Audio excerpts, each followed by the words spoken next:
Good afternoon बच्चों। तो आपका जैसे जैसे इंटरव्यू लेट हो रहा है वैसे वैसे हम लोग और ज़्यादा एक्सपर्ट्स को तलाश रहे हैं, और आज ऐसे ही एक एक्सपर्ट हमारे बीच में है, सतपाल सिंह। सतपाल राजस्थान विश्वविद्यालय से एमएससी कर चुके हैं और वहाँ के गोल्ड मेडलिस्ट रह चुके हैं, और उसके बाद इन्होंने एमपीपीएससी जो है वहाँ पर असिस्टेंट प्रोफेसर में ऑल इंडिया में 3rd रैंक हासिल की थी। थोड़े समय वहाँ पर पढ़ाया भी था, और फिर उसके बाद राजस्थान में स्कूल लेक्चरर भी रहे। फिर राजस्थान की जो आरपीएससी असिस्टेंट प्रोफेसर का एग्जाम है जिसकी आप तैयारी कर रहे हो, उसकी ऑल इंडिया रैंक 1st में थे। तो हमने इनसे संपर्क किया, व्यस्त सभी रहते हैं, लेकिन क्योंकि हमारा ही स्टूडेंट रहा हुआ है तो सभी व्यस्तताओं को दरकिनार करते हुए तुरंत ही सहर्ष का आगे नहीं सर जरूर आऊंगा। और बच्चों से मिलने का शौक है, हमने जब पहले भी, शायद तुम तो पहले भी मिल चुके हो ना, तो पहले भी मिल चुके हैं, बच्चों के बीच में आता रहता है सतपाल। तो मैं चाहूंगा कि एक जोरदार तालियों के साथ आप सतपाल का स्वागत करें। देखिए, कई बार ये होता है कि सतपाल की बातों से भी आपको महसूस भी होगा कि जब आदमी खुद मेहनत करके निकलता है और उसकी आवाज में जो अनुभव का दम होता है वो सबसे अलग जो है वो व्यक्तित्व का अपना पार्ट होता है। और निश्चित तौर पर आप सतपाल के व्यक्तित्व के अनुभव को जब यहाँ पर सुनेंगे तब आपको लगेगा कि अप्रोच, किसी को कहना, सिफारिश करवाना, ये करना वो करना, ये सब बेमानी सी बातें हैं। जो आप व्यक्तित्व मेहनत करके पा सकते हो उसके सामने ये सब छोटी बातें हैं। तो मेहनत पर भरोसा रखने के लिए एक अद्वितीय उदाहरण, अनुपम उदाहरण जो हमारे बीच में है वो सतपाल है। तो मैं बहुत ज्यादा समय नहीं दूंगा, मैं सीधा सतपाल को कहूंगा कि सतपाल आइए, आपका हार्दिक स्वागत है। इन बच्चों की तरफ से, मैडम की तरफ से और पूरे स्पेन परिवार की तरफ से आपका हार्दिक स्वागत और अभिनंदन।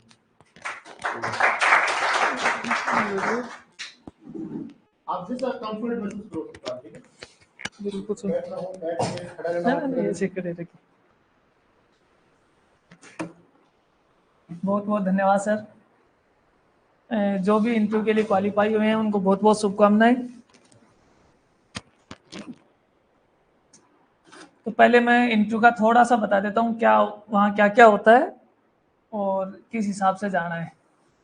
तो एक चीज़ तो दिमाग में क्लियर रखनी है कि इंटरव्यू में कोई सेटिंग नहीं होती है, किसी को कोई पैसा नहीं देना है, कुछ भी नहीं करना है। जो आप तैयारी करके जाओगे उसी से नंबर मिलेंगे। और तैयारी का भी अपन थोड़ी सी बात करेंगे, भाई तैयारी कैसे करनी है।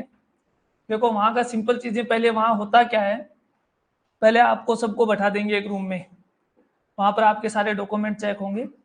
डॉक्यूमेंट चेक होने के बाद में 10-10 या 8-8 लोगों को एक एक इंटरव्यू पैनल में भेजा जाता है।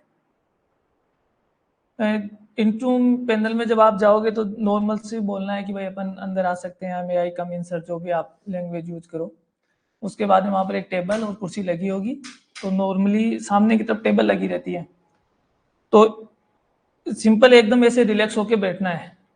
एक तो ऐसे कुछ भी नहीं है कि भाई ऐसे हाथ रखो, ऐसे पैर रखो, ऐसा कुछ ही नहीं है, क्योंकि सामने टेबल रहती है तो सामने वाले को दिखता ही नहीं है कि आप कैसे बैठे हो। एक जब भी आप, वो आपको सवाल पूछेंगे, सबसे पहले मेंबर पूछता है, उसके बाद में 2 एक्सपर्ट होते हैं वो पूछते हैं। तो नॉर्मली है ना, जब भी जवाब दो ना तो सारा मतलब आई कांटेक्ट एक ही मेंबर की तरफ मत रखना, क्योंकि आप वो सवाल, जैसे मान लो कि एक मेंबर सवाल पूछने लग गया, जैसे एक्सपर्ट है वो पूछने लग गया, तो वो 10-15 सवाल आपको कंटिन्यू पूछेंगे। कोई भी सवाल में आपको 5 सेकंड से ज्यादा सोचने का टाइम नहीं मिलेगा। जैसे आपने नहीं बताया वो नेक्स्ट सवाल पूछ लेंगे, वो भी नहीं बताया नेक्स्ट पूछ लेंगे। तो आपको 5 सेकंड मैक्सिमम टाइम मिलेगा किसी भी सवाल का जवाब देने के लिए। और कोई भी जवाब ऐसा नहीं होगा कि भाई बहुत सी, जैसे कोई एमएससी की स्पेशलाइजेशन की किताब का कोई लंबा सा सवाल पूछे, ऐसा कुछ ही नहीं पूछेंगे। सिंपल, जैसे मान लो किसी ने कह दिया मुझे थर्मोडायनेमिक्स बतानी है, तो थर्मोडायनेमिक्स से वो सिंपल पूछेंगे भाई थर्मोडायनेमिक्स के नियम क्या है, अब बोस आइंस्टीन का जो भी अब थर्मोडायनेमिक्स वाली 3 है, मैक्सवेल है, बोस आइंस्टीन है, फर्मी-डिराक क्या है, अंतर क्या है, ऐसे मतलब सिंपल सवाल पूछेंगे आपको। तो सिंपल जितने भी आप, एक तो जो टॉपिक है ना जितने सिलेबस में है उनका थोड़ा थोड़ा पढ़ के चले जाना, क्योंकि जहाँ मेरे को कंफर्म तो नहीं है पर ऐसा आइडिया है कि वो रखते हैं, एक पेज रखते हैं, उस पेज में शायद सिलेबस ही होता है, वो उनके पास पेज होता है। ऐसे नॉर्मली कोई भी जाएगा तो उसको याद थोड़ी रहता है कि भाई पूरा कितना सिलेबस है। जैसे मान लो कोई राजस्थान यूनिवर्सिटी में प्रोफेसर जाएंगे तो एक ही किताब पढ़ाते हैं, तो बाकी के जैसे मान लो कि वो क्वांटम पढ़ाते हैं, आपने कह दिया मेरे को तो सॉलिड पूछनी है, तो सॉलिड में तो उनको कुछ ही नहीं आता, भूल जाते हैं चीजें नॉर्मल वाली, तो वो क्या है उनके पास सिलेबस रहता है तो वो पूछ लेते हैं हाँ भाई सिलेबस में ये है, तो वहां से वो पूछ लेंगे। तो एक तो सिलेबस का जितना भी है उसका मोटा मोटा पढ़ के जाना। जैसे रेसिप्रोकलिटीज सिलेबस में है, तो मेरे को पिछली बार पूछा था ये कि भाई रेसिप्रोकलिटीज क्या होता है, वेव फंक्शन क्या होता है, वेव फंक्शन की प्रॉपर्टी क्या होती है, ब्रेक्स लॉ क्या होता है, रेसिप्रोकलिटीज कहाँ काम आते हैं। तो मतलब जो भी आप बताओगे सिंपल उसमें वहीं से स्टार्ट करेंगे, मुश्किल कोई सवाल नहीं पूछेंगे। समझता नहीं क्या है, ये सवाल भी मेरे को पूछा था न्यूक्लियर में, जब न्यूक्लियर के एक्सपर्ट थे तो उन्होंने पूछना स्टार्ट किया। तो फिर पूछते पूछते थोड़ा आगे चले जाएंगे, डिफॉर्म न्यूक्लियाई क्या है। उसके अलावा भी और दो न्यूक्लियर मतलब जो भी एक्सपर्ट जिस सब्जेक्ट का आएगा उनसे थोड़ा सा गहराई से पूछ लेंगे, पर इतना कुछ भी नहीं है कि आपको भाई पूरा एमएससी का पढ़ के जाना, ऐसा नहीं है। जितना सिलेबस है वो सिलेबस आपको मोटा मोटा देख के जाना जरूरी है, क्योंकि कई बार ये होता है कि यार अपन 2-3 किताब एकदम तैयार करके चले जाते हैं, और अब जैसे पूछने वाला है वो लास्ट में ये तय है कि जो भी एक्सपर्ट बैठा है वो अपने सब्जेक्ट से जरूर पूछेगा, चाहे आप कितना ही क्वांटम क्लासिकल बता दो, लास्ट में अगर न्यूक्लियर के बैठे हैं गुरुजी तो न्यूक्लियर का सवाल तो पूछेंगे ही पूछेंगे। तो आपको हर चीज पढ़ के जानी है, छोड़ना कुछ भी नहीं है। अब एक वहां पर है ना बोर्ड पर भेजते हैं, तो बोर्ड के ऊपर आपको मैक्सिमम 2 मिनट मैक्सिमम होंगे बोर्ड पर, तो बोर्ड पे भेजेंगे तो आपको टॉपिक तैयार करके जाना है। कभी भी वो ये नहीं कहते कि भाई आप ये वाला टॉपिक पढ़ाओ, भाई आप कौन सा टॉपिक पढ़ाना चाहते हो। तो उसमें क्या होता है कि आप जैसे मान लो एक ही करके गए, तो कभी कभी जो सामने बैठे हो सोचते हैं कि यार देखते हैं कि एक ही करके आया और भी करके आया, आपने एक ही तैयार करके आए, उन्होंने कह दिया ये वाला नहीं जो दूसरा तैयार करके आया वो पढ़ाओ, तो अगर आपने एक ही किया तो आप फंस जाओगे। तो आपको कम से कम 2 टॉपिक तो बीएससी के करने हैं, कोई भी 2 टॉपिक जो आपको आसान लगे, और एक टॉपिक एमएससी का, और एक टॉपिक जो एमएससी में स्पेशलाइजेशन है उसका। तो अपने स्पेशलाइजेशन में क्या है, अपन सबके माइक्रोवेव इलेक्ट्रॉनिक्स वाला है, नॉर्मली डिपार्टमेंट में अपने यही है, और वो पढ़ने के बाद में वो अपनी किसी कंपटीशन एग्जाम में नहीं आता है, तो अपन उसको वहीं छोड़ देते हैं। तो उसमें या तो आप एक काम कर सकते हो, वहां पूछेगी क्योंकि उनके पास मार्कशीट तो है नहीं कि कौन सा स्पेशलाइजेशन है, तो आप क्या है कंडेंस मैटर का बता देना। तो कंडेंस मैटर सॉलिड वाला सेम ही है, तो आप कोई सॉलिड का टॉपिक तैयार करके जाना और वो बढ़ा देना, या फिर एक कम से कम थोड़ा बहुत जैसे क्लाइस्ट्रॉन वगैरह है वो थोड़ा सा पढ़ के चले जाना। क्या पता जैसे मान लो कि आपको ये हो कि भाई माइक्रोवेव वाला भी बता दो, तो माइक्रोवेव वाले में जो रेंज है अपनी फ्रिक्वेंसी की, कौन सी रेंज में कौन सी वेव आती है, माइक्रोवेव किस में आता है, इंफ्रारेड किस में आता है, तो ये वाली चीजें। इसके अलावा जैसे क्लाइस्ट्रॉन वाला सिंपल है, उसकी वर्किंग कैसे होती है, ये वाला, ये चीजें थोड़ा सा पढ़ के जरूर जाना, कहाँ कहाँ माइक्रोवेव काम आती है, माइक्रोवेव जनरेट करने के लिए कौन कौन से अपने लैब में ऑपरेटर्स होते हैं। और एक आधा अगर जैसे आपके पास टाइम है भी तो एक दो है ना जो उपकरण अपने प्रैक्टिकल का है ना, एक दो प्रैक्टिकल भी जरूर देख के चले जाना। कोई भी सिंपल जैसे अपने जीएम काउंटर वाले हैं तो वो आसान है तो वो कर लेना, या क्यूरी टेम्परेचर वाला है उसमें बहुत कुछ पूछने के लिए भी बहुत कुछ है, और आपको बताने के लिए भी बहुत कुछ चीजें हैं उसमें, क्योंकि उसमें आपको पूरा फेरोमैग्नेटिज्म है, अनुचुंबकत्व है, सारी चीजें उसमें आ जाएंगी। तो उस वाले में देख लेना। कोई भी जो आपको 2 उपकरण कोई से भी जो सिंपल लगे वो 2 मतलब एक्सपेरिमेंट करके जाने हैं, 2 टॉपिक आपको बीएससी के करने हैं, 2 एमएससी के करने हैं, और कोई जैसे मान लो स्कूल लेक्चर वगैरह लगा है तो उसको 11वीं-12वीं का भी 2 टॉपिक करके जाने, क्योंकि स्कूल लेक्चर वाले हैं उनको नॉर्मली ये पूछते हैं भाई चलो क्लास में क्या पढ़ाते हो, वही टॉपिक पढ़ा दो कोई, तो कम से कम अगर कोई स्कूल लेक्चर लगा है तो उसको वो वाले टॉपिक भी देखने हैं।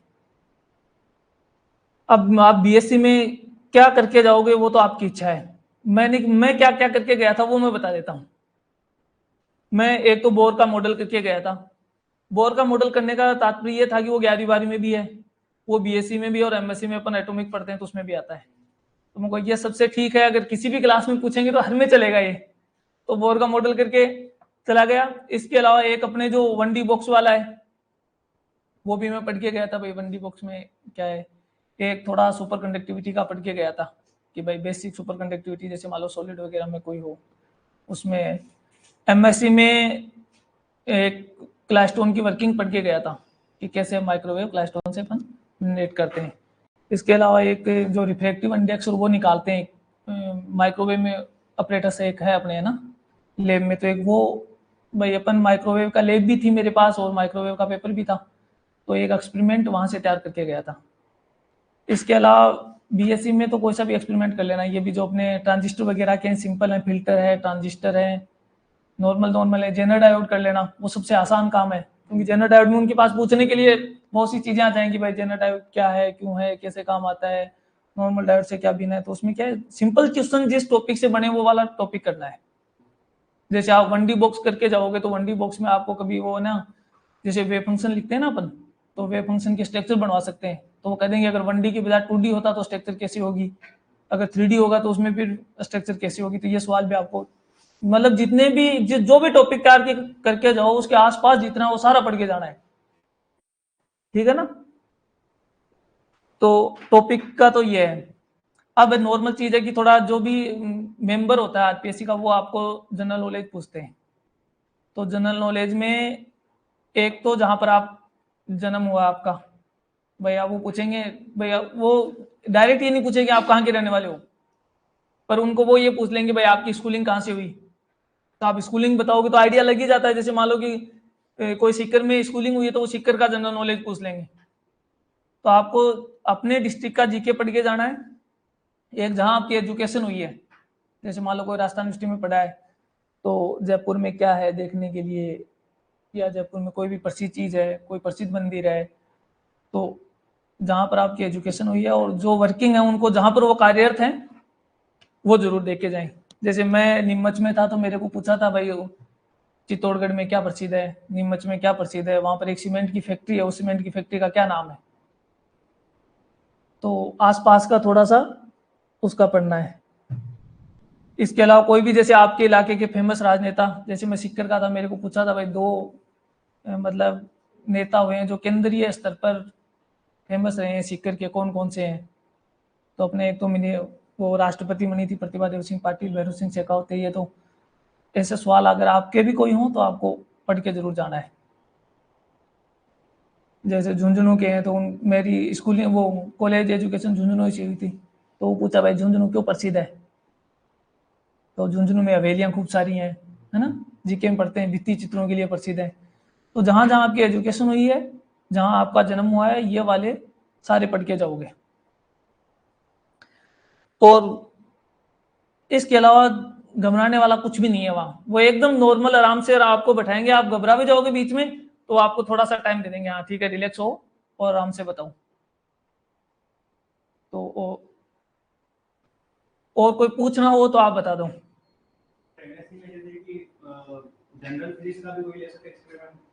हाँ कोई सा भी एमएससी का मतलब ये होना चाहिए जो एमएससी में आपके नॉर्मली चलता हो।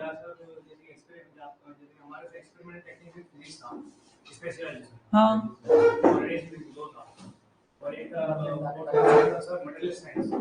हाँ मेटेरियल साइंस का ले लो, सबसे आसान टॉपिक वहीं से होगा, मेटेरियल साइंस का कोई भी टॉपिक ले लो। देखो कोई भी चीज जो आप तैयार करके जाओ उसमें ऐसा नहीं होना चाहिए कि वो आपको फिर खुद को समझ में नहीं आए कि यार सामने से क्या पूछ लिया अपन को। तो टॉपिक ऐसे करके जाओ। जैसे एक्सपेरिमेंट, इसीलिए मैंने न्यूक्लियर के एक्सपेरिमेंट इसलिए बताया क्योंकि न्यूक्लियर वाले में आप सबको बीएससी में पढ़ी हुई है, जीएम काउंटर क्या है, प्रोपोर्शनलिटी काउंटर क्या है, क्या यूज आते हैं, क्या अंतर होता है, तो ये चीजें सब में पूछी हैं। तो आप जीएम काउंटर बताओगे तो आपकी थ्योरी तो पहले से क्लियर है, क्योंकि थ्योरी आप बीएससी में भी पढ़ोगे वही, प्रैक्टिकली में कुछ है ही नहीं। जीएम काउंटर वाले में क्या है, काउंटिंग कैसे करते हो, तो उससे ज्यादा कुछ नहीं पूछेंगे। तो आपको क्या है, थ्योरी वाला पोर्शन थोड़ा सा स्ट्रॉन्ग होना चाहिए जो भी आप प्रैक्टिकल करो। तो हाँ अगर आप प्रोजेक्ट बताओगे तो प्रोजेक्ट पूछ लेंगे। एक जो पीएचडी कर रहे हैं ना तो वो पीएचडी बताएंगे तो उनकी पीएचडी के टॉपिक से जरूर पूछेंगे। तो अगर जैसे मान लो कोई जेआरएफ उठा रहा है, पीएचडी कर रहा है और वो बताए कि भाई मैं, क्योंकि जो बाहर से जो एक कागज जाता है उसमें आपकी 10वीं में कितने परसेंटेज हैं, 12वीं में कितने हैं, बीएससी में कितने हैं, एमएससी में कितने हैं, एक तो परसेंटेज लिख के जाते हैं उसमें। इसके अलावा आपने जैसे जेआरएफ कर रखी है तो वो जाता है। इसके अलावा आपने अगर मान लो कि कोई जैसे पीएचडी कर रहे हो या कहीं पर जॉब लगे हो तो वो सारी चीजें वो बाहर से लिख के भेजते हैं इंटरव्यू पैनल के पास। तो आप लिखोगे उसमें अगर मैं पीएचडी कर रहा हूं तो आपको पीएचडी का जरूर पूछेंगे भाई किस टॉपिक से कर रहे हो। अगर वो टॉपिक किसी भी एक्सपर्ट का टॉपिक हुआ तो आपको थोड़ा सा उसमें ज्यादा पूछ लेंगे, और दो एक्सपर्ट हैं अगर उन एक्सपर्ट का टॉपिक नहीं हुआ तो हो सकता है वो थोड़ा बहुत उसमें कम पूछ लें। तो अगर आप पीएचडी बताओ तो पीएचडी का तैयार करके जाना। वैसे देखो बताना अच्छा रहता है, जैसे मान लो किसी ने 18 में एमएससी करी और 4 साल बाद में अगर वो इंटरव्यू 5 साल बाद में इंटरव्यू देने जाएगा तो उसको पूछेंगे भाई 5 साल क्या किया, तो वो पीएचडी कर रहा है, उसने पीएचडी नहीं बताई तो वो पीएचडी तो बताएगा नहीं माँ, तो वो एक कहेगा भाई 5 साल तू कुछ तो काम करते। तो अगर आप पीएचडी कर रहे हो, पीएचडी बताओ तो अपना टॉपिक तैयार करके चले जाना। अगर आप हायर एजुकेशन में जाना चाहते हो, देखो पीएचडी जरूरी है सबके लिए, तो बताओगे तो उसका मतलब कोई भी निगेटिव इफेक्ट नहीं है, पॉजिटिव इफेक्ट ही है कि भाई मैं पीएचडी कर रहा हूँ, एमएससी कर ली, जेआरएफ हो गई या नेट हो गई या पीएचडी कर रहा हूँ, तो उसका मतलब उनका भी माइंड सेट होता है भाई चलो कॉलेज एजुकेशन में आना चाहता है इसीलिए ये पीएचडी कर रहा है। तो पीएचडी जरूर बताओ और उसमें अपना टॉपिक जरूर तैयार करके जाओ। और मान लो कि ज्यादा ये हो भी जाए कि मान लो आपको टॉपिक नहीं आता है ज्यादा या स्टार्ट करी है, तो एक ऑप्शन है वहां जाते बोल रहे सर अभी मेरा कोर्स वर्क चल रहा है या अभी स्टार्ट ही करूंगा मैं, या ये वाला टॉपिक चूज किया है तो उसमें थोड़ा सा मतलब आपको कम आता है तो उसमें बच जाओगे आप। भाई आप बोल दो कि भाई 6 महीने में सर मेरे को तो अभी मैं स्टार्ट ही कर रहा हूँ, तो उसमें आपके पास ऑप्शन रहेगा। और अगर किसी के पेपर वगैरह पब्लिश हो रखे हैं तो वो भी बताओ ताकि उनको ये लगे कि हाँ भाई इन्होंने पीएचडी में भी काम किया है। तो एकदम नॉर्मल सा इंटरव्यू होता है, जैसे आप पीएचडी के इंटरव्यू भी दे रखे होंगे, किसी ने तो दे रखे होंगे ना। तो जितने पीएचडी के इंटरव्यू में मैं आईआईटी रुड़की में देने गया था पीएचडी के इंटरव्यू, 20 लोग सामने बैठते हैं और उस बात पूछते हैं। उस इंटरव्यू को देखने के बाद मुझे लगता है कि आरपीएससी का इंटरव्यू तो कुछ भी नहीं है भाई, सामने से 20 जने 20 सारे फिजिक्स के एक्सपर्ट और वो आपको सवाल पूछते हैं, तो उसकी बजाय आरपीएससी वाला बहुत आसान इंटरव्यू है और सिंपल चीजें पूछेंगे आपको, कोई भी मुश्किल चीजें नहीं पूछेंगे भाई, नॉर्मल नॉर्मल सी चीजें पूछेंगे। और जो आप शुरू में एक चीज है वो आपको है ना पहले डायरेक्ट सवाल नहीं पूछते, जो भी एक्सपर्ट होता है वो आपको ऑप्शन देता है बताओ क्या पढ़ के आए हो, उससे पूछते हैं। तो आप जिसको भी स्टार्ट करो ना उसको थोड़ा सा इसे पूरी किताब को ढंग से पढ़ के जाना। नहीं आप जैसे मान लो कि आप बता दिया क्वांटम और क्वांटम के शुरू के 2 4 5 सवाल क्वेश्चन नहीं बता पाओगे ना तो उनका निगेटिव इंपैक्ट जाएगा कि भाई जो किताब तुमने बताई वही हमने पूछी और उसके बाद में भी आप नहीं बता पाए, तो वो सही नहीं होता है। तो आप जो किताब उनको बताओ, नॉर्मली सबको ये पूछते हैं भाई कहाँ से पूछा जाए, तो उसमें आपके पास चॉइस होती है। तो उसमें कहने का देखो तरीका बढ़िया है। मैं सारी किताबें पढ़ के गया था, फिर बोले कि वो मैडम थी, बोले कि आप कहाँ से पूछे आपको फिजिक्स में, तो मैं कहा भाई अपन पढ़ के तो सारे आए हैं। तो मैंने उनको कहा भाई देखो मैम जितना सिलेबस था वो सारा पढ़ा हुआ है, फिर भी आप स्टार्ट करना चाहो तो क्वांटम से पूछ लो। तो मैंने मेरी सारी बात उनको बता दी कि भाई मैं पढ़ के सारा आया हूँ और पूछना आपको क्वांटम से है। तो आप जो भी मतलब तैयार करके जाओ उसमें बोलने का थोड़ा सा तरीका आपको थोड़े से नंबर ज्यादा दिला देगा। तो जो भी पढ़ो उसको मतलब बेसिक बेसिक सारा पढ़ के जाना ही है। कोई भी चीज है ना जो आपको सिलेबस में लिखी है उसको कंप्लीट मत छोड़ के जाना। जैसे मान लो कि आपने डिराक इक्वेशन आपके सिलेबस में है और हाई एनर्जी का कोई एक्सपर्ट आ गया, तो वो नॉर्मल सी चीज है भाई, किसके लिए लागू होती है डिराक इक्वेशन, तो आपने सिलेबस में है आपको ये नहीं पता कि डिराक इक्वेशन स्पिन हाफ के लिए लागू होती है, तो वो थोड़ा सा ना और स्थिति हो जाती है। तो आप भले ही डिराक इक्वेशन की आप इक्वेशन आपको इक्वेशन याद कर लेना और किसके लिए लागू होती है इतना भी आपको पर्याप्त होगा। तो आपको जितना सिलेबस में है उसमें नॉर्मल नॉर्मल थोड़ा सारा सबका पढ़ के जाना, पूरा किसी को मत छोड़ के जाना। ये मैं जब आप कॉलेज लेक्चर का पेपर दे रहे थे तब भी आया था, तब भी एक चीज कह के गया था, पूरा किसी को नहीं छोड़ना है, देख के जरूर जाना है। तो सामान्य सा इंटरव्यू है, आपको थोड़ा सा बैठाएंगे, शुरू का जब प्रोसेस होगी उसमें 2-2.5 घंटे लग जाएंगे। तो वो आप आराम से पानी की बोतल ले जाना और आराम से मस्त बैठे रहना, पीते रहना, जब आपका नंबर आए तब इंटरव्यू के लिए जाना है। और आसान सा इंटरव्यू है।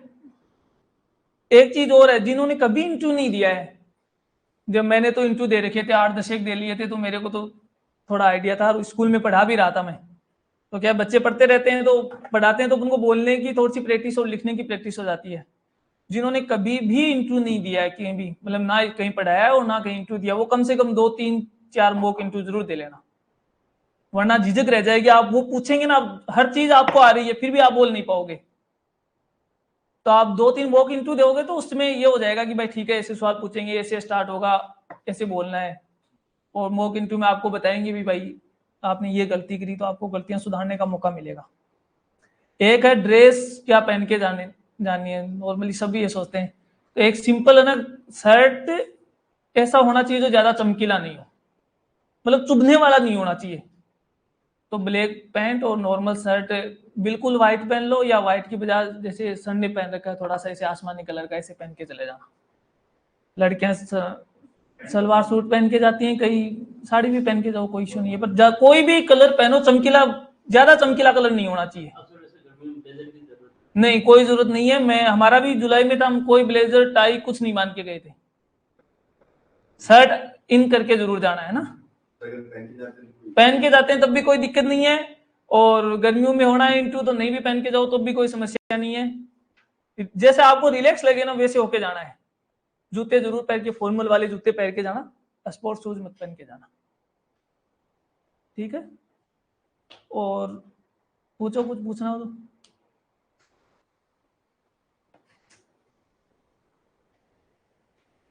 दो या तीन सब्जेक्ट पर्याप्त है ना, 2-3 सब्जेक्ट अच्छे से देख सकते बाकी।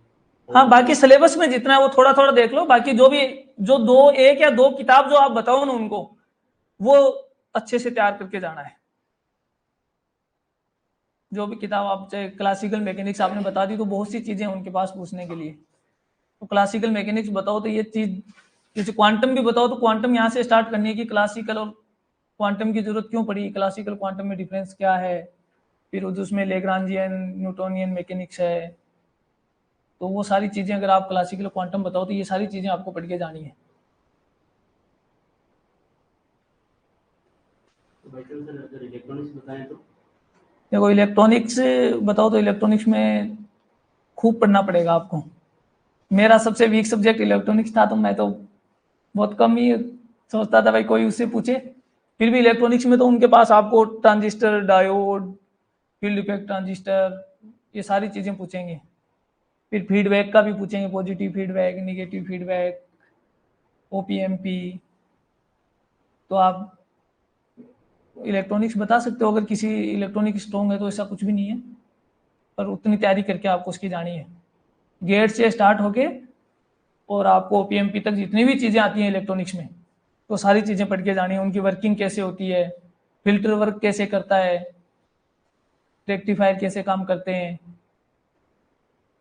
Field effect transistor. हाँ, एटॉमिक वाला थोड़ा सा आसान है। आप एटॉमिक बताओगे तो एटॉमिक का सिंपल चीज़ें, एटॉमिक में नॉर्मली क्या है, थ्योरेटिकल पोर्शन है और ज़्यादा मुश्किल कुछ भी नहीं है पूछने के लिए एटॉमिक में। एक चीज़ और है ना, दो जो बोर्ड पे वो काम करवाएंगे आपसे, तो दो चीज़ें ध्यान रखनी है। एक तो जब बोर्ड काम समाप्त हो जाए तो बोर्ड को मिटा के आना है, कुछ भी लिखा हुआ छोड़ के नहीं आना। वैसे तो बोल देते हैं वो, जैसे मेरा इंटरव्यू हुआ तो मेरे को खुद ही कह दिया कि बोर्ड साफ करके जाओ। नहीं भी बोलते हैं तो आपको याद रखना है कि बोर्ड साफ करके जरूर आना है। एक बोर्ड पे आप जब लिखो तो, जैसे मान लो कि किसी की राइटिंग बढ़िया है और उसको बोलने में झिझक होती है, तो उसको ध्यान इतना रखना है कि जितना हो सकता है उतना बोर्ड पे लिखा जाए। बोलने में झिझक है तो जितना बोर्ड पे लिखो उतना आसान होगा। और अगर आपकी बोर्ड पे राइटिंग खराब है तो आप एक काम करो, जितना कम से कम हो उतना लिखो। मैंने बोर मॉडल पढ़ाया, मैंने सिर्फ इतना ही लिखा कि 1913 में बोर मॉडल दिया, बस। एक 1913 बोर मॉडल किसने दिया, बस इतना ही नाम लिखा। उसके अलावा मैंने बोर्ड पे कुछ भी नहीं लिखा। फिर मैं खड़ा हो गया, बोर मॉडल की जरूरत क्यों पड़ी ये बताने लग गया, तो 1 मिनट इसमें निकल गया, 1-1.5 मिनट कि भाई रदरफोर्ड के मॉडल में ये कमियां थी, इसके लिए बोर मॉडल की जरूरत पड़ी। इतने में बोले कि जाओ, तो मेरा काम आसान हो गया, बोर्ड पे लिखना कम पड़ा। तो अगर किसी की राइटिंग खराब है तो बस ऐसा टॉपिक लो जिसमें बोर्ड में 2-3 लाइन लिखनी है, बाकी सारा आपको बोलना ही बोलना है। और किसी को अगर बोलने में झिझक होती है तो ऐसा टॉपिक लो जिसमें आप बोर्ड पे आपको ज्यादा लिखना है। जैसे आपने क्वांटम वाला 1D बॉक्स ले लोगे तो उसमें आपको बोलने के लिए ज्यादा चीजें हैं ही नहीं। वेव फंक्शन का फॉर्मेट लिखना है, कौन सी बाउंड्री कंडीशन है वो लिखनी है, तो आपको बोलने का ऑप्शन कम है और लिखने का ज्यादा है। तो जैसे भी आपको सुटेबल हो उस हिसाब से टॉपिक तैयार करके जाना।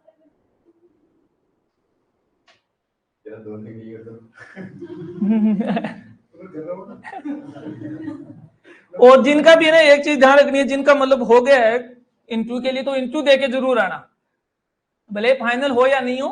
एक इंटरव्यू देके आ जाओगे तो आपको ये रहेगा कि भाई चलो ऐसे इंटरव्यू होता है, आपको सारी प्रोसेस समझ में आ जाएगी। तो अगर नंबर कम भी बन रहे हैं तो इंटरव्यू देने के लिए जरूर जाना है। एक सर अभी हमारे जैसे हमारा इंटरव्यू का डेट्स आएंगे इसमें मेरा RS पर इंटरव्यू चालू कर देंगे और इधर फर्स्ट गेट बता भी अब एग्जाम सेट पे आ गया सर कॉन्फ्रेंस नहीं तो इंटरव्यू की तो तैयारी सब्जेक्ट की तो तैयारी है भाई। आप इंटरव्यू में अलग से क्या करो, फर्स्ट ग्रेड में पढ़ोगे भाई। जो सिलेबस आपका कॉलेज लेक्चर का है और स्कूल लेक्चर का 80% सिलेबस मैच करता है। एमएससी वाले पोर्शन में तो डिफरेंस है, बाकी तो सारा सेम ही है। तो जो आप बीएससी में पढ़ रहे हो वो पर्याप्त है। बीएससी कर रहे हो ना स्कूल लेक्चर में, कॉलेज लेक्चर में भी आप इंटरव्यू में जाओगे तो वही बीएससी के टॉपिक है। बस थोड़ा सा थ्योरेटिकल देख लेना उनको भाई। आप स्कूल लेक्चर करते हो सिर्फ फॉर्मूला देखते हो तो थोड़ा सा देख लेना भाई क्या होता है, क्यों होता है और कैसे होता है। 3 क्वेश्चन आप हर टॉपिक में करोगे तो सारे सवाल आपको जितने भी हैं उन सबके जवाब मिल जाएंगे। आपने सर एटमॉस बताया था, आपका एक्स्ट्रा एटमॉस से हुआ था? नहीं, मेरा क्वांटम मैकेनिक्स से हुआ था। वेव फंक्शन से मेरा इंटरव्यू स्टार्ट हुआ और न्यूक्लियर पे जाके समाप्त हुआ, जिसमें 5-6 सब्जेक्ट उन्होंने पूछ लिए। क्लासिकल मैकेनिक्स भी पूछी मेरे से, सॉलिड भी पूछी, क्वांटम भी पूछी, न्यूक्लियर भी पूछी। 19 नंबर मिले 24 में से 19। तो और इंटरव्यू में कोई जुगाड़ नहीं होता है, कोई जुगाड़ के सोचना भी नहीं है और किसी से करना भी नहीं है। आराम से तैयारी करके जाओ, जितनी बढ़िया तैयारी होगी उतने नंबर होंगे। ऐसा कुछ भी नहीं है कि वहां अगर आप बताओगे और आपको कम दे दें, ऐसा नहीं होता है। जितने क्वेश्चनों के जवाब आप देख के आओगे तो आपको खुद को ही पता चल जाएगा बाहर रहते कि भाई अपने इंटरव्यू में इतने नंबर आने चाहिए। मैं बाहर आया तो मेरे को ये लगा कि 17-18 नंबर इंटरव्यू में दे देने चाहिए, इससे कम तो नहीं देंगे। इतने नंबर 19 नंबर दे दी, ठीक है। तो जितने तैयारी करोगे, क्वेश्चन पूछोगे, जवाब इतना ज्यादा मुश्किल है नहीं और घबराना बिल्कुल नहीं है। क्योंकि ज्यादा नहीं बैठ, 3 ही आदमी बैठते हैं तो 3 ही की शक्ल देखनी है, तो घबराना क्यों है। और बिल्कुल भी हार्ड नहीं पूछेंगे, एकदम सिंपल चीजें पूछेंगे। जितने भी लोगों ने इंटरव्यू देके आए हैं पिछली बार, कुछ लोग ऐसे हैं जो पिछली बार भी देके आए थे, वो खुद भी जानते हैं एकदम सिंपल सवाल पूछते हैं। तो वेव फंक्शन की प्रॉपर्टी क्या होता है, कौन सा मुश्किल सवाल है।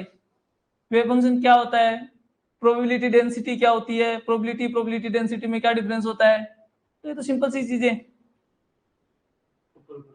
हाँ, वेव फंक्शन रियल होता है कि इमेजिनरी होता है, कॉम्प्लेक्स होता है, क्या होता है, ये ऐसी चीजें पूछी। तो आपको शुरुआत बहुत सिंपल होगी। हाँ, आप जैसे जैसे उत्तर देते जाओगे वैसे वैसे और सवाल, मतलब एक इंटरव्यू मेरे को 25 से 30 सवाल पूछे थे फिजिक्स के, और 10 से 12 मिनट इंटरव्यू चलता है। 10 से 12 मिनट में 25-30 सवाल तो फिजिक्स के थे। नहीं, फिर वो अपने आप चेंज कर देते हैं।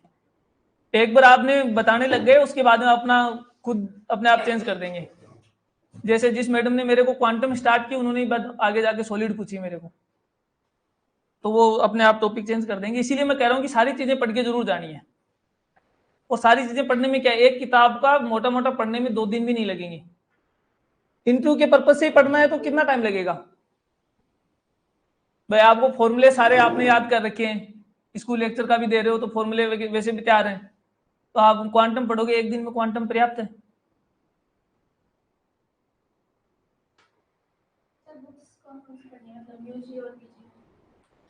यूजी में तो वही किताब अपनी सीबीएच और जेपीएच की चलती है, कोई सी भी पढ़ लो, दोनों एक जैसी हैं। जो आपको जिसकी लैंग्वेज ज्यादा समझ में आती है, जो आपने पहले पढ़ी है वही दोबारा पढ़ लो। आपने सीबीएच पढ़ी है तो सीबीएच पढ़ लो, जेपीएच आपने पहले पढ़ी है तो दोबारा जेपीएच पढ़ लो, कोई दिक्कत नहीं है। और एमएससी का देखो, एमएससी में वैसे तो जो राजस्थान यूनिवर्सिटी डिपार्टमेंट या जहां भी डिपार्टमेंट में पढ़े उनके तो किताबें पढ़ी हुई हैं, और जो बाहर कॉलेजों में पढ़े हैं उनकी किताबें नहीं पढ़ी हुई।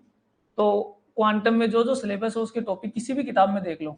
जैसे ग्रिफिथ्स में है, जैसे परटर्बेशन थ्योरी है, तो पूछने के लिए क्या है उनके पास, परटर्बेशन थ्योरी में कहाँ काम आती है, फर्स्ट ऑर्डर परटर्बेशन थ्योरी क्या होती है, सेकंड ऑर्डर क्या होती है, टाइम डिपेंडेंट क्या होती है। इसके अलावा क्या पूछेंगे परटर्बेशन में, कुछ ही नहीं है भाई। उसका उपयोग पूछ लिया और क्या होता है, उसके अलावा उनके पास परटर्बेशन थ्योरी में पूछने के लिए कुछ है ही नहीं।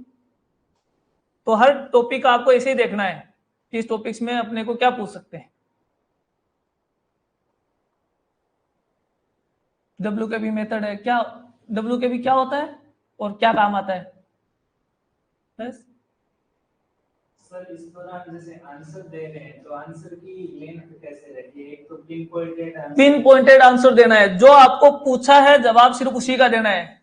अगर आप घुमाने लग जाओगे ना तो भी फिर वो मुश्किल सवाल पूछने लग जाएंगे आपको। वेव फंक्शन की प्रॉपर्टी क्या होती है, तो आपको क्या क्या जवाब देना है, आपको ये नहीं बताना कि वेव फंक्शन क्या होता है, प्रॉपर्टी पूछिए तो आपको प्रॉपर्टी का ही जवाब देना है। तो जो भी पूछे उसका अगर आपको नहीं आता है ना तो सीधा बोल दो नहीं सर मेरे को इसके बारे में नहीं पता है या नहीं आइडिया है। जैसे मेरे को न्यूक्लियर में क्लास में पूछा था, कोई न्यूक्लियस का नाम लिया था, वो न्यूक्लियस का नाम मैंने कभी सुना ही नहीं था, तो मैंने बोल दिया सॉरी सर मैंने नहीं पढ़ा कभी इसको। तो अगर आपको नहीं आता है तो आप वहीं पे उसको वही मना कर दो ताकि उसमें आगे क्वेश्चन नहीं पूछे। आपको नहीं आता है फिर भी आप घुमा के जवाब दोगे तो उसमें आपको और सवाल पूछेंगे वो।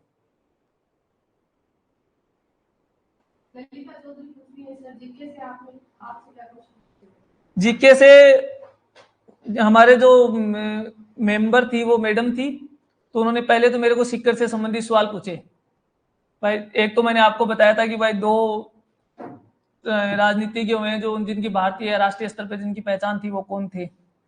इसके अलावा फिर मेरे को पूछा कि झुंझुनू क्यों प्रसिद्ध है, तो 2-3 पॉइंट बता दिए भाई वहां पर सैनिक ज्यादा है या सादत के लिए प्रसिद्ध है, वहां पर हवेलियां हैं उनके लिए भी प्रसिद्ध है।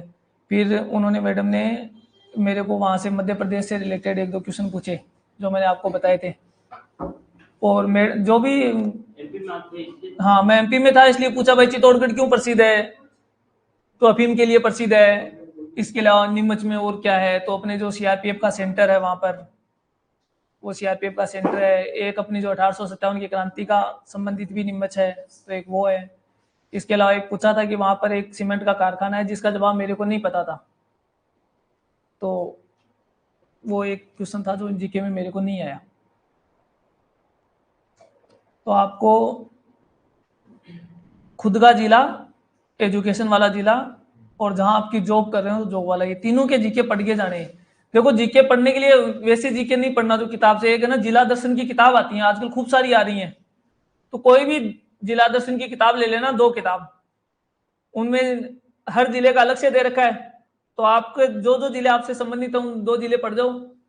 2 घंटे का काम है मैक्सिमम, 2 घंटे में इतना ही जीके पूछेंगे जितना आप 2 घंटे में 2 किताबों में से अपने जिले देख लो कि 2 या 3 जिलों से ज्यादा कोई संबंधित नहीं है, मैक्सिमम 2 या 3 जिलों का है, तो 2 या 3 जिले पढ़ लो बस। मैंने सीकर पढ़ा था, झुंझुनू पढ़ा था और उधर मध्य प्रदेश वाला पढ़ा था, इसके और एक जयपुर पढ़ा था क्योंकि जयपुर में मेरी एमएससी हुई थी तो मैं जयपुर भी पढ़ के गया था।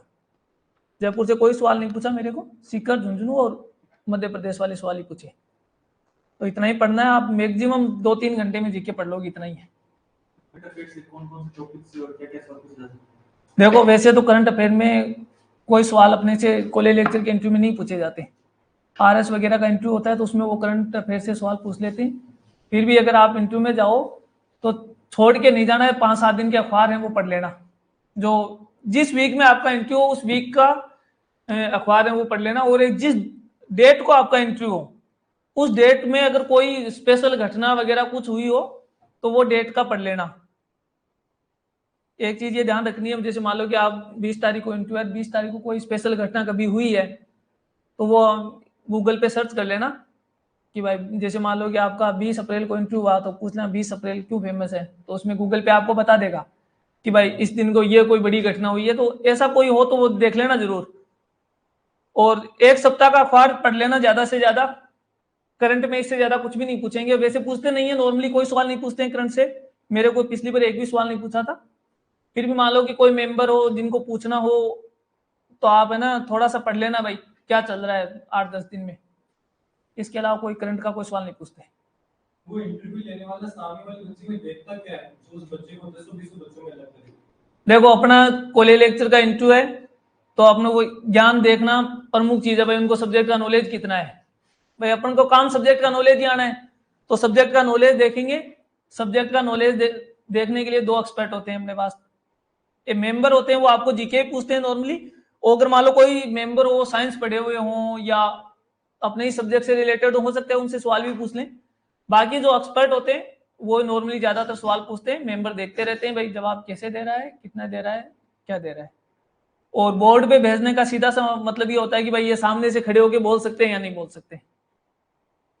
भाई किसी को जैसे मान लो कि कॉलेज लेक्चर बना दिया और वो बोर्ड पे जाके पढ़ा ही नहीं सकता तो फिर बनाने का क्या मतलब हुआ। तो थोड़ा सा बोलने का अभ्यास करना है, और जितना संभव हो सके अगर मान लो कि किसी भी कॉलेज या स्कूल में अगर संभव हो तो किसी भरी हुई क्लास में एक बार पढ़ा लेना, जिससे पूरी झिझक दूर हो जाएगी। जैसे पूरी क्लास भरी हुई होगी, उसमें अगर आप पढ़ाओगे तो आपको थोड़ा सा ऐसे पता चल जाएगा भाई क्या बोलना है, कितना अपन बोल सकते हैं, कितनी झिझक होती है। तो अगर ऐसा संभव हो तो किसी भी, जैसे मान लो डिपार्टमेंट में हो तो किसी डिपार्टमेंट में ले लेना क्लास, किसी प्राइवेट कॉलेज में ले लेना, किसी स्कूल में 11वीं 12वीं वाले बच्चों को पढ़ा लेना। जैसे मैं एग्रीकल्चर पढ़ाता था तो उनको फिजिक्स नहीं आती थी भाई, जो एग्रीकल्चर पढ़ रहा है उनकी फिजिक्स होती ही नहीं थी। तो मैंने 11वीं 12वीं दोनों क्लास के बच्चों को एक में बैठा लिया। तुमको बोलना कुछ नहीं है, मैं पढ़ा रहा हूँ। पूरा पढ़ाने के बाद में उनको पूछा भाई तुमको क्या लगा कि भाई उनको फिजिक्स समझ में तो आती नहीं थी। तो फिर उनको वो बोले सर आप तेज बोलते हो, थोड़ा थोड़ा ना स्लो बोलना। उनको जो समझ में आया उन्होंने बता दिया। तो इतना ही है।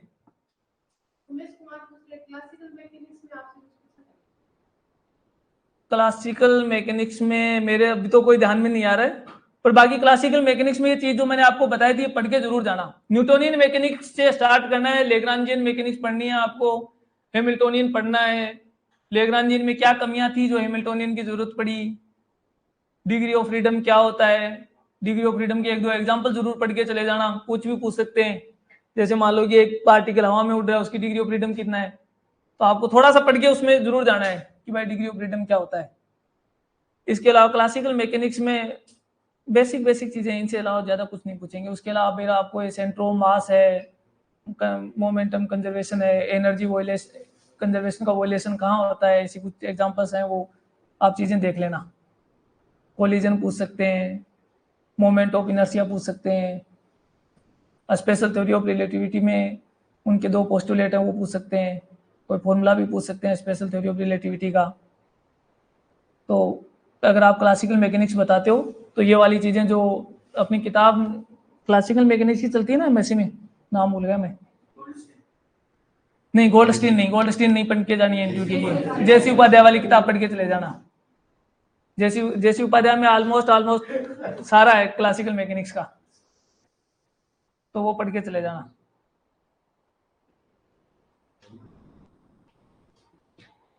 और बताओ, पूछना है कुछ?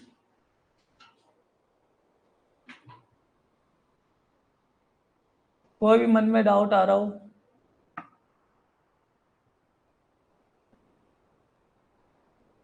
और आराम से खाना पीना खा के जाना वहां।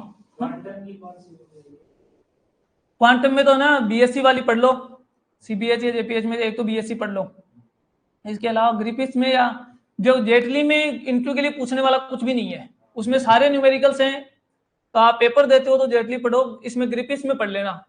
जो टॉपिक है उससे संबंधित जो थ्योरी है, जैसे मान लो कि कोई भी चैप्टर स्टार्ट होता है उसके शुरू में थोड़ा सा लिखा हुआ आता है उसके बारे में। भाई जैसे आप है ना परटर्बेशन थ्योरी पढ़ोगे तो उसमें शुरू में सब कुछ लिखा हुआ है कि भाई परटर्बेशन थ्योरी क्या है, सेकंड ऑर्डर परटर्बेशन थ्योरी क्या है, फर्स्ट ऑर्डर में क्या है। तो वो चीजें आप थोड़ा सा उसकी लैंग्वेज है वो पढ़नी है। जीमान इफेक्ट है ये भी पढ़ लेना, स्टार इफेक्ट क्या होता है, जीमान इफेक्ट क्या होता है। जब आप क्वांटम पढ़ के जाओ तो क्वांटम से संबंधित जो भी टॉपिक है कोई सा भी पूछ सकते हैं। बॉर्न अप्रोक्सीमेशन क्या है, क्योंकि उस समय अगर आप जो जैसे जैसे बताते जाओगे ना तो उनके दिमाग में जो जो आएगा वो आपसे पूछेंगे।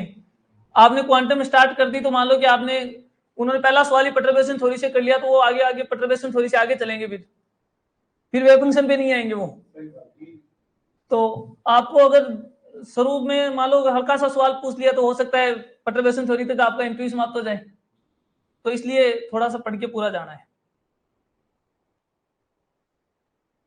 और जवाब चाहे आप हिंदी में दो इंग्लिश में दो, कोई इश्यू नहीं है। वहां आपको कोई लैंग्वेज टेस्ट नहीं करते हैं, आराम से हिंदी में जवाब दो। हाँ मिक्स देना है, मिक्स में दो, हिंदी में पूरा हिंदी में देना, हिंदी में दो, पूरा इंग्लिश में देना, जैसे भी आपको सुटेबल लगता है ना। वैसे तो आप दिमाग में आपको पता ही नहीं चलेगा अपन जवाब हिंदी में दे रहे हैं इंग्लिश में दे रहे हैं, जो मन में आ रहा है वही बोलना है वहां। तो वो तो ज्यादा आइडिया नहीं रहेगा, पर बाकी ऐसे मतलब ये फिक्स नहीं करके जाना है कि भाई मैं तो अंग्रेजी में जवाब दूंगा, ऐसा कुछ भी नहीं है। जिस लैंग्वेज में आपको अच्छा लगता है, जैसे आप बोल पाते हो वैसे बोल देना। ललिता चौधरी पूछ रही है कि सर न्यूमेरिकल क्वेश्चंस भी नहीं कोई न्यूमेरिकल क्वेश्चन नहीं पूछेंगे। बोर्ड पे आपको फॉर्मूला लिखने के लिए बोर्ड पे भेजेंगे नहीं, वो सवाल होंगे वो सारे के सारे आपको वैसे वर्बली पूछेंगे बोर्ड पे सिर्फ आपको टॉपिक पढ़ाने के लिए भेजेंगे। टॉपिक कई अलग अलग जैसे बोर्ड थे, कई बोर्ड में तो ना पहले उन्होंने क्या बोर्ड पे भेज दिया और उसके बाद में उनसे क्वेश्चन किए, और कईयों में क्या किया, पहले सारे क्वेश्चन कर लिए, जब उनको भेजना होता है तब लास्ट में बोर्ड पर भेजा। तो अगर आपने जैसे मान लो कि पहले आपको बोर्ड पे भेज दिया कि चलो पहले टॉपिक पढ़ाओ, तो उस स्थिति में आपको टॉपिक का थोड़ा सा ध्यान इसलिए रखना है क्योंकि आप जो टॉपिक पढ़ाओगे इंटरव्यू वहीं से स्टार्ट हो जाएगा। तो आप, इसलिए मैं कह रहा हूं कि टॉपिक जो भी करो उसके आसपास का सारा पढ़ के जाना है।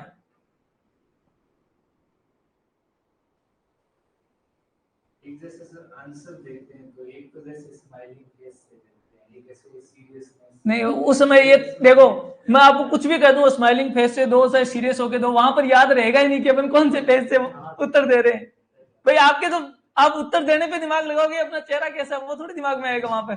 तो ये तो उसकी सोचने की जरूरत ही नहीं है, आपको बस उत्तर देना है और एकदम सटीक उत्तर देना है। सब्जेक्ट से रिलेटेड जो भी इन्वेंशन हुई है नहीं, ऐसा तो कुछ भी नहीं पूछते कि इन्वेंशन का नहीं पूछते। आप पीएचडी कर रहे हो तो हो सकता है थोड़ा बहुत पूछ लें। एक ये जरूर देख लीजिए जाना कि भाई जो करंट वाला नोबेल पुरस्कार किसको मिला है फिजिक्स का, क्योंकि जो भी एक्सपर्ट जो मेंबर होते हैं बोर्ड के, जैसे मान लो कि उनको सब्जेक्ट से कोई लेना देना नहीं है, तो वो ये पूछ लेते हैं बताओ भाई लास्ट वाला नोबेल पुरस्कार फिजिक्स में किसको मिला। और मैं जैसे मान लो कि आप कॉलेज लेक्चर पढ़ने जा रहे हो, लास्ट वाले नोबेल का ध्यान में नहीं हो तो थोड़ा सा अजीब हो जाता है। तो बस नाम याद कर लेना और किस टॉपिक में मिला है ये चीज याद कर लेना। जो करंट वाला जो भी चल रहा हो, जैसे अभी सितंबर में मिला है, इससे पहले आपके इंटरव्यू हो जाएंगे, तो पिछले सितंबर में कौन से वैज्ञानिक को फिजिक्स के लिए नोबेल मिला है और कौन से टॉपिक में मिला है, ये दो चीजें देख के जाना है।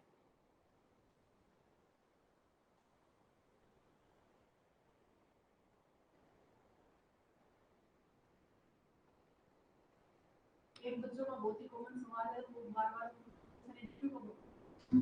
देखो इंटरव्यू कब होगा ये तो देखो आरपीएससी वालों को पता है, पर यह संभावना है कि 15 दिन, मैक्सिमम 15 दिन बाद में इंटरव्यू स्टार्ट हो जाएगा आपका।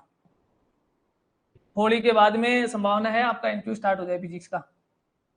ताकि अभी तो पॉलिटी का नहीं देखो इंटरव्यू है ना, पॉलिटी के साथ पहले भी है ना इंग्लिश का और पॉलिटी का साथ में इंटरव्यू चले थे जनवरी में। तो ये तो आरपीएससी पे डिपेंड होता है, अगर जितना आरएस का इंटरव्यू जितना लेट होगा उतनी संभावना है कि आपका इंटरव्यू पहले होगा। तो मेरे हिसाब से होली के बाद में फिजिक्स का इंटरव्यू हो जाना चाहिए, मार्च में कंप्लीट होना चाहिए। बाकी आरपीएससी वालों पे डिपेंड करता है, अगर मान लो किसी बड़े सब्जेक्ट का उन्होंने पहले स्टार्ट कर दिया तो और लेट हो जाएगा। पर ज्यादा टाइम नहीं देंगे, आपको ये याद रखना है 7 दिन के टाइम देके ही इंटरव्यू स्टार्ट करवा देंगे। डेट देने के बाद में 7 दिन से ज्यादा टाइम नहीं देंगे। तो आप ये याद रखो कि 15 मार्च के लगभग हो सकता है आपका इंटरव्यू स्टार्ट हो जाए, तो उसी हिसाब से तैयारी रखो।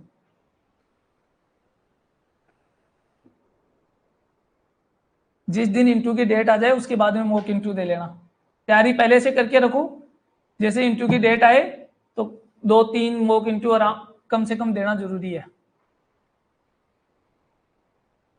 और जिन्होंने कभी इंटरव्यू नहीं दिया उनको तो 3-4 दे लेने चाहिए, क्योंकि जिन्होंने कभी इंटरव्यू नहीं दिया उनको कुछ भी आइडिया नहीं होगा वहां क्या पूछेंगे, क्या होगा, कैसे जवाब देना है। तो मॉक इंटरव्यू देना फायदेमंद रहता है। ऐसे पूछते हैं कि आपको कंप्यूटर नॉलेज है क्या? नहीं, अदर सब्जेक्ट ऐसे कुछ भी नहीं पूछेंगे। आपको कंप्यूटर आता है, आपको इंग्लिश आती है, ऐसा कोई कुछ भी नहीं पूछेंगे। सब्जेक्ट के सवाल पूछेंगे, और अगर आप वो इंग्लिश में बोल रहे हैं आप उनको बोल दोगे नहीं सर मेरे को समझ में नहीं आया, हिंदी में बताइए, तो हिंदी में बता देंगे आपको वही सवाल।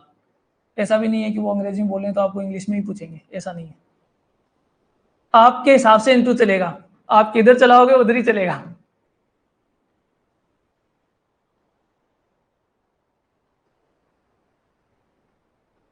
इंट्रोडक्शन का कुछ ले लिया कि इंट्रोड्यूस योरसेल्फ, तो उसमें क्या क्या चीजें बतानी चाहिए? देखो वैसे तो ना वो ऐसा सवाल वहां जैसे पिछली बार भर्ती में जितने भी इंटरव्यू दिए उसमें उनको नहीं पूछा भाई अपने आप को, वो उनके पास जो डाटा जाता है तो वो ये पूछेंगे आपने 10वीं कहाँ से की। वो ये भी नहीं बोलने देंगे कि आपको 10वीं में कितने परसेंटेज है। वो एक बोलेंगे जैसे मेरे को पूछा तो मैंने शुरू वाले 10वीं में परसेंटेज बता दी, बोले नहीं जो हम पूछ रहे हैं उसका जवाब दो। तो उन्होंने ये पूछा कि भाई 10वीं कहाँ से की, 12वीं कहाँ से की, बीएससी कहाँ से की और एमएससी कहाँ से की। और अगर वो ये बोल भी देंगे भाई अपना परिचय दो, तो अपने परिचय में भी अपन को ये बोलना है, नाम वहां बताना नहीं होता है, गांव का नाम भी वहां नहीं बताना होता, तो आप ये बता दो कि भाई मैं जी कौन से जिले से संबंधित हूँ, तो जिले का नाम बता दो। उसके बाद में आपने 10वीं अगर आपको ये कहते हैं कि आपने खुद को इंट्रोड्यूस करो, तो आप अपना 10वीं का ये बता सकते हो भाई मैंने वहां से की, और 10वीं 12वीं बीएससी में परसेंटेज बढ़िया हो तो परसेंटेज बता सकते हो। परसेंटेज कम हो तो बताने की कोई जरूरत नहीं है कि मैंने 10वीं यहाँ से की, 12वीं यहाँ से की, बीएससी यहाँ से की और एमएससी यहाँ से की। इतना इंट्रोडक्शन देना है। और बीएड भी बता, अगर टीचर वगैरह लगे हो तो बीएड बता देना, अगर नहीं लगे हो तो बीएड बताने का कोई फायदा नहीं है, कोई बेनिफिट नहीं है कि भाई मैंने बीएड कर रखी है। बीएड करते एक नया सवाल हो रहेगा, भाई तुझे कॉलेज लेक्चर क्यों पढ़ना है, बीएड कर रखी है तो स्कूल लेक्चर पढ़ो। तो अगर आप नहीं लगे हो तो आपको क्यों बतानी है कि बीएड कर रखी है, और आप लगे हुए हो टीचर तो बीएड वैसे नहीं बतानी है, उनको पता है बिना बीएड के लगता ही नहीं है। तो आपको 10वीं 12वीं बीएससी और एमएससी 4 ही चीजें बतानी है। और जैसे अब सीकर का रहने वाला हूं तो बस इतना ही बोलना है कि भाई मैं सीकर जिले का रहने वाला हूं, मैंने 10वीं इसी स्कूल से करी, 12वीं इससे करी, बीएससी इससे और एमएससी इससे। फिर जीआरएफ वगैरह जो भी आपने करी है वो बोल देना। पीएचडी कर रहे हो तो बता देना भाई मैं वर्तमान में वहां से पीएचडी कर रहा हूँ। बीएड का नहीं बताया कि भाई गैप आ जाता है, उस गैप को जस्टिफाई कैसे करें? वो पूछ लेंगे बाद में, वो ये कहेंगे आपने बीच में 2 साल के गैप में क्यों क्या किया, तो बोल देना कि हमने बीएड करी। आप अपन आगे से क्यों बताएंगे। तो गैप का पूछते हैं। और गैप में जैसे मान लो कि आपने कुछ भी नहीं किया तो एक बढ़िया ऑप्शन होता है कि सर मैंने ना प्राइवेट कॉलेज में पढ़ाया, तो उसमें पूरा गैप जस्टिफाई करने का एक ही ऑप्शन है। भाई आपने पीएचडी भी नहीं करी और मान लो कि कोई 15 जैसे मान लो कि 15 में 18 में या 20 में एमएससी किया हुआ है, तो उसने बोलना है कि सर मैंने प्राइवेट कॉलेज में पढ़ाया और कॉलेज लेक्चर की तैयारी करी, तो उसमें आगे कोई सवाल आपको नहीं करेंगे। फिर हॉबी पूछते हैं सर? नहीं, हॉबी आरएस में आईएएस में इसमें पूछते हैं, अपने हॉबी का कोई मतलब नहीं है, हॉबी कुछ भी नहीं है। और कोई बताना हो बाय चांस पूछ भी लें तो ऐसी चीज बताना जिसमें वो सवाल नहीं पूछे ज्यादा, ठीक है ना। जैसे आपने बता दिया मेरी हॉबी है फुटबॉल खेलना, वो कह दें कि फुटबॉल में कितने खिलाड़ी होते हैं, यही आपको नहीं पता। तो अगर आपको हॉबी बतानी हो तो थोड़ा बहुत ऐसे पढ़ के जाना कि भाई मेरे को ये बतानी है, तो ऐसी बताना। जैसे लोकल जो अलग अलग एरिया में अलग अलग चीजें जो फेमस होती है ना, उस टाइप की हॉबी बताना। जैसे हमारे होली पे वो डांडिया करते वो नृत्य प्रसिद्ध होता है, तो उस टाइप की हॉबी बताना ताकि उसको कुछ ज्यादा पता होगा ही नहीं। मैं भी तैयार करके गया था क्योंकि हमारे वो गैर नृत्य होता है ना, क्या वो होली पे होता है कौन सा, तो गिंदड़ नृत्य, तो वो पढ़ के गया मैं कहा इसमें पूछेंगे क्या पूछेंगे, 2 सवाल उनको आते हैं, ठीक है ना। तो वो भी ऐसी बतानी है। जैसे आपने क्रिकेट बता दी, हो सकता है क्रिकेट में कोई डाटा आपको पूछ ले, तो हॉबी नॉर्मली ऐसे ही बतानी है जो लोकल एरिया की हो, जिसके बारे में उनको कुछ ज्यादा पता नहीं हो। वैसे पूछते नहीं है, फिर भी ऐसे कॉन्फिडेंस के लिए याद करके चले जाना कि पूछ भी लेंगे तो जवाब दे देंगे। एनसीसी बता सकते हैं क्या? हाँ, एनसीसी तो बढ़िया, एनसीसी बता सकते हो, एनसीसी में कोई दिक्कत नहीं है। पर एनसीसी का थोड़ा बहुत कौन सा दिवस कब कब मनाया जाता है एनसीसी में, वो चीज पढ़ के जाना है। एनसीसी में अलग अलग दिवस मनाते हैं, वो तो एनसीसी वाले बच्चों का आइडिया होता है, तो वो दिवस पढ़ के जाना एनसीसी में कब क्या मनाया जाता है।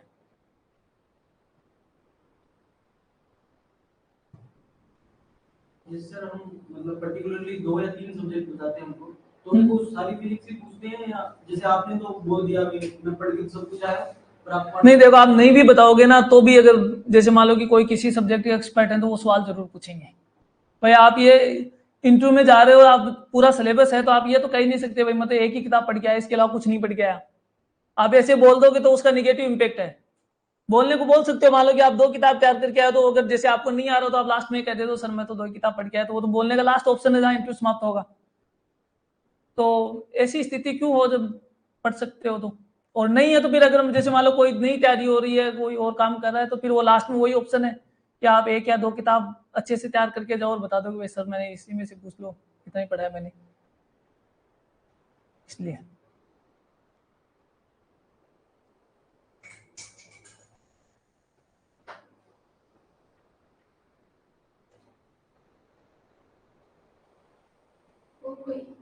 और कुछ पूछना हो? और इंटरव्यू की तैयारी थोड़ा सा इंटरव्यू के हिसाब से करना, जो भी पढ़ो उसमें थोड़ा सा बेसिक जरूर पढ़ना है।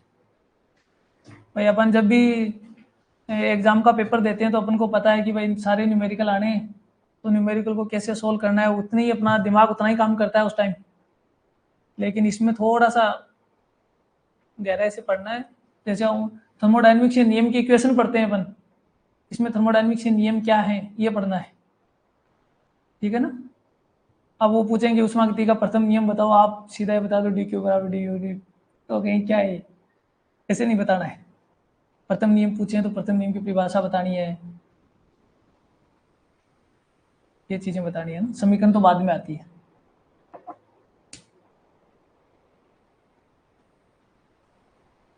और कुछ पूछना है? मस्त आराम से इंटरव्यू दो, कोई टेंशन नहीं लेनी है।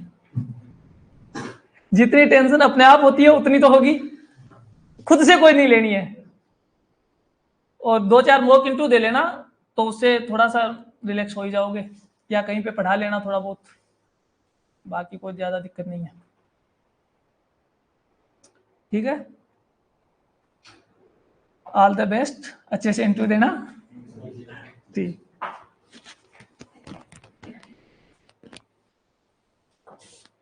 थैंक यू तो बहुत छोटा शब्द है मुझे लगता है। तो भी सारे स्टूडेंट्स की तरफ से और पूरे स्पेन परिवार की तरफ से थैंक यू सतपाल। तुम इतने दूरी से पूरे दिन का समय लेकर आया ही है, पूरे दिन का। और हम लोग मतलब काफी देर से बैठे हुए, हमने और भी कई सारी चर्चाएं की, इसलिए हमने दोपहर का टाइम रखा ताकि हम लोग भी बात कर लें और फिर बच्चों के लिए भी खूब सारा समय हो। तो आपको व्यक्तिगत भी कोई बात करनी हो तो पर्सनल आकर भी अभी ये यहीं उपलब्ध है, आप बात कर सकते हैं। तो आपका और भी कोई क्वेश्चन हो अभी तो पर्सनल जो है सतपाल अवेलेबल रहता है, आपको ईमेल वगैरह शेयर करना हो तो वो भी कर सकते हैं, ठीक है। तो मैं एक बार पुनः Satpal thank you very much. और या इससे आपने एक डाइवर्सिटी देखी होगी अलग अलग एक्सपर्ट्स की, मतलब भटनागर जी एक एक्सपर्ट के रूप में बता रहे थे, सतपाल एक AR1 के रूप में बता रहा था। तो अब आपको सब जगह जो पता लगा है कि आपको जो एक कॉमन चीज में लगातार देख रहा हूं, आपको सहज रहना है। हर बंदा आपको आके यही कह रहा है इससे कि इंटरव्यू के लिए कोई भी आपको बड़ा तामझाम करने की आवश्यकता नहीं है। आप साधारण और सहज जितना रहेंगे उतना ही आप इंटरव्यू में अच्छा परफॉर्म कर पाएंगे। तो अपने व्यक्तित्व पर काम करना है आपको। तो और अपने व्यक्तित्व पर काम केवल फिजिक्स पढ़ के हो ये जरूरी नहीं है, अपने आप को संयमित कैसे रखूंगा मैं वहां पर, वो है। All the best. और मैं वंदना को बुलाऊंगा, आगे आ जाओ बच्चों आप लोग दोनों। यस आ जाओ आप।